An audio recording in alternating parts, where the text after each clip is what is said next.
guys, welcome to another book series video. In this video I'm gonna do the 4 Agreements book by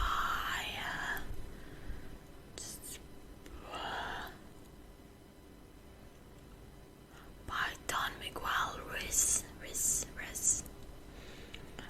In this video I'm gonna make an exception and I'm gonna do like a summary version of it because I don't know,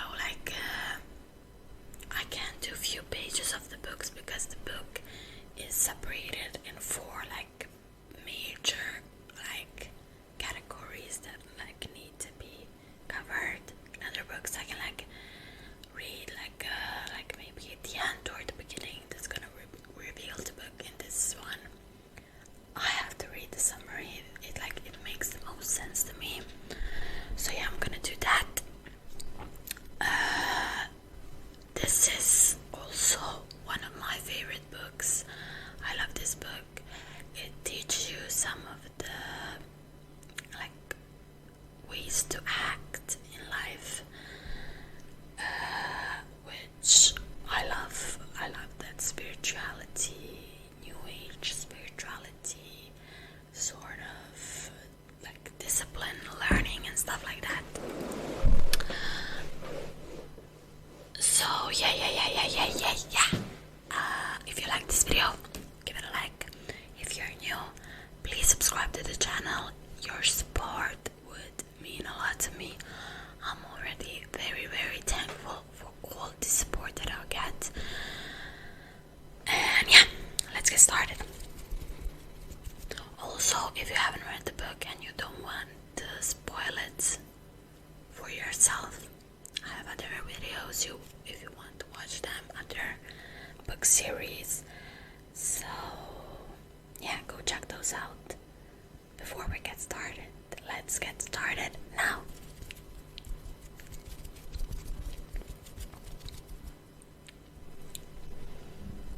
The first agreement is to be impeccable with your word and never to use against it yourself or others. What does impeccable mean? In this context, it comes from a Latin word that means without sin. Being impeccable with your internal language means not judging or blaming yourself. Simply having those thoughts means you're sinning against yourself.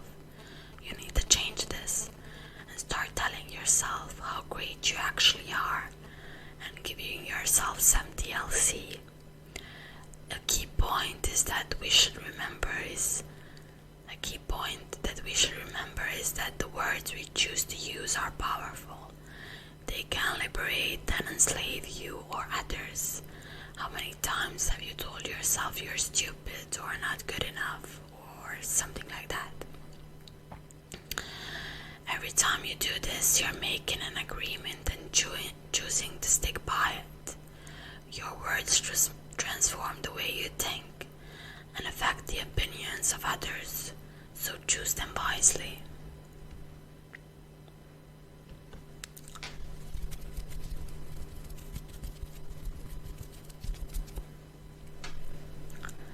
The second agreement says that you won't need to take things personally if you have a strong sense of yourself. When people are rude to us, it can often stay in our mind for too long, and we constantly repeat the words in our heads. When you take things personally, you begin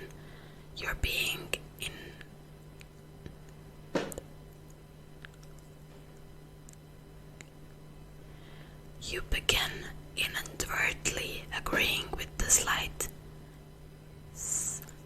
and making it yours even. You begin inadvertently agreeing with the slight and making it yours, even if it had nothing to do with you. The reality is that nothing people say or do to you is actually about you. It's about them. When you get upset by something people say to you, it's about your own fears and experiences, which makes it essential to deal with this. Overcoming this issue means you have to know who you are, because when you don't don't need to have other people's acceptance, and nothing they say will hurt you. Overcoming this issue means you have to know who you are, because when you don't need to have other people's acceptance and nothing they say will hurt you, everyone looks at the world from a different viewpoint, and you should also recognize your own perspective in this.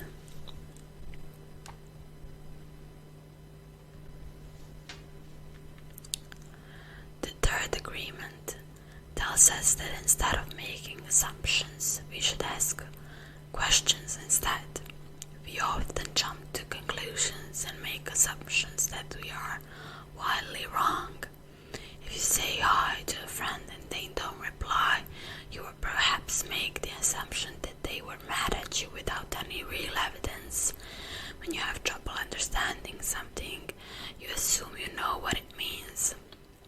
When things become clear, you can see that it means something entirely else. We also make assumptions about ourselves, such as whether or not we can do a particular task as well.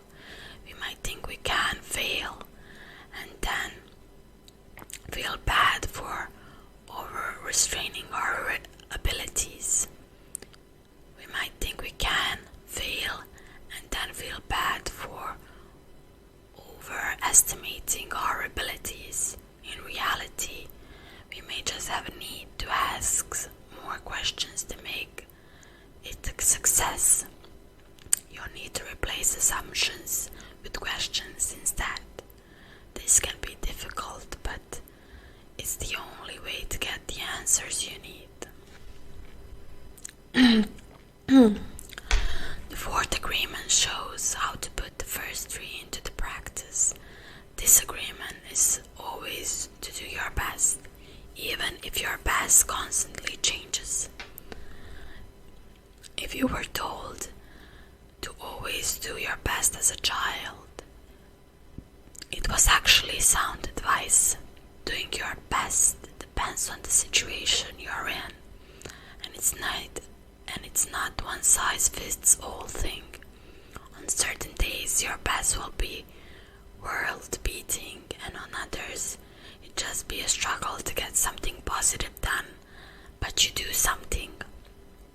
To do your best, you should do things because you want to, not because of external motivation like a paycheck. Doing a job that you dislike just for salary is difficult and joyless, and is sometimes the reason you will end up drinking and partying at the weekend just to forget your frustration. If you love your job or a task you're doing, you'll do your best without even trying. Your work will feel effortless and you'll perform much better.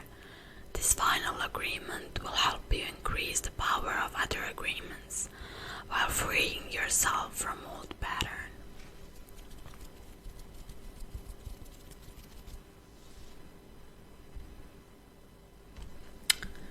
The takeaway message. The key message of this book is that from the moment we are born, we are made to confront the society's rules. This stops us from finding our true selves, but by using the ancient totalic wisdom, it's possible to replace society's rules with 4 agreements. Why not try to break one of the hundreds of thousands of agreements you have right now? Perhaps you tell yourself that you're not good at painting. Break out watercolors and have fun creating something. By gradually following your process, you can change things gradually for the better.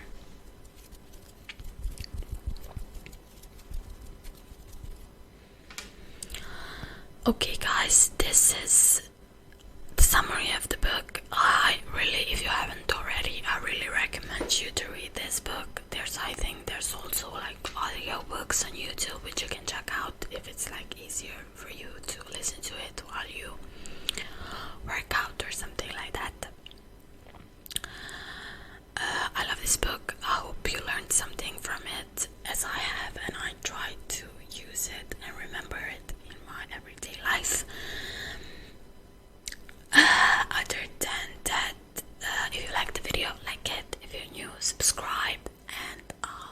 guys in the next one. Bye.